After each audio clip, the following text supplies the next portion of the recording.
This is Nitya Sananda. Welcome to Cuisine. இன்னைக்கு நம்ம பார்க்க போறது ஈஸியான சிம்பிளான ஒரு ஸ்வீட் ரெசிபி தான். gokulashtami special அவல் பாயசம்.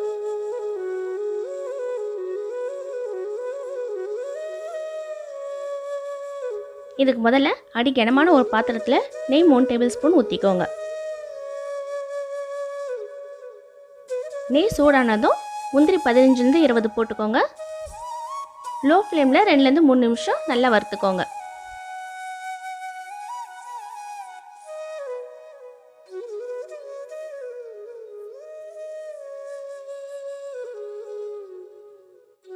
முந்திரி வர அளவுக்கு நல்லா வறுத்தாச்சுங்க.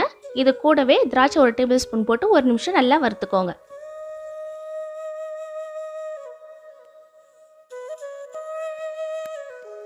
இப்போ இதை ஒரு பவுல்ல ட்ரான்ஸ்ஃபர் பண்ணிடுங்க.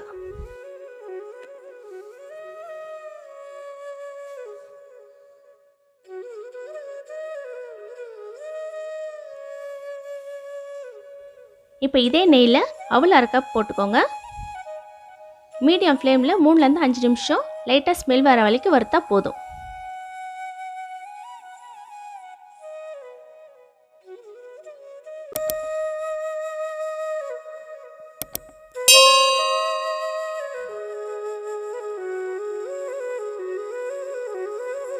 இப்போ அவல் நல்லா வறுத்தாச்சு.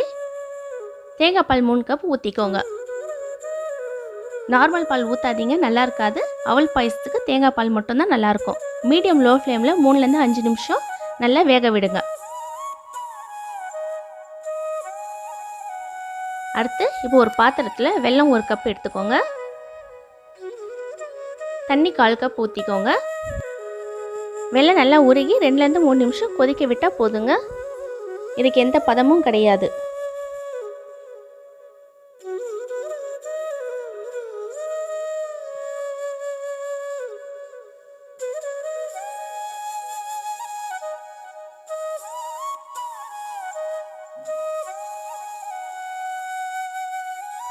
இப்போ வெல்லப்பாகு ரெடி ஆயிடுச்சு.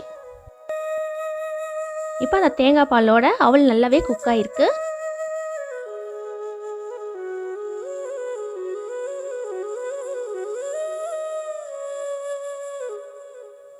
இப்போ இந்த சமயத்தில் கரைச்சி வச்ச வெல்லத்தை வடிகட்டுதல வச்சு வடிகட்டிக்கோங்க. சின்ன டஸ்ட் ஏதாவது இருந்தால் கூட அப்படியே தங்கிடும்.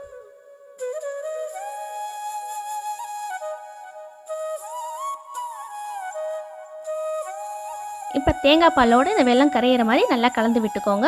மீடியம் ஃப்ளேமில் 2 ல இருந்து 3 நிமிஷம் வேக விட்டால் போதும்.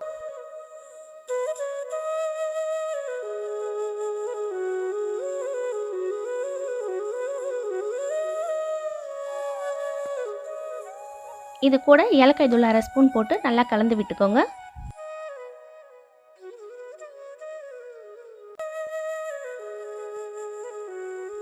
வறுத்து வச்ச முந்திரி திராட்சையும் இதோட போட்டுக்கோங்க. இந்த வீடியோ பிடிச்சிருந்தா லைக் பண்ணுங்கள், ஷேர் பண்ணுங்கள், கமெண்ட் பண்ணுங்கள். மறக்காமல் சப்ஸ்கிரைப் பண்ணிட்டு பக்கத்தில் இருக்க பெல் ஐக்கானையும் ப்ரெஸ் பண்ணிவிடுங்க. இப்போ அவல் பாயசம் ரெடி ஆயிடுச்சு.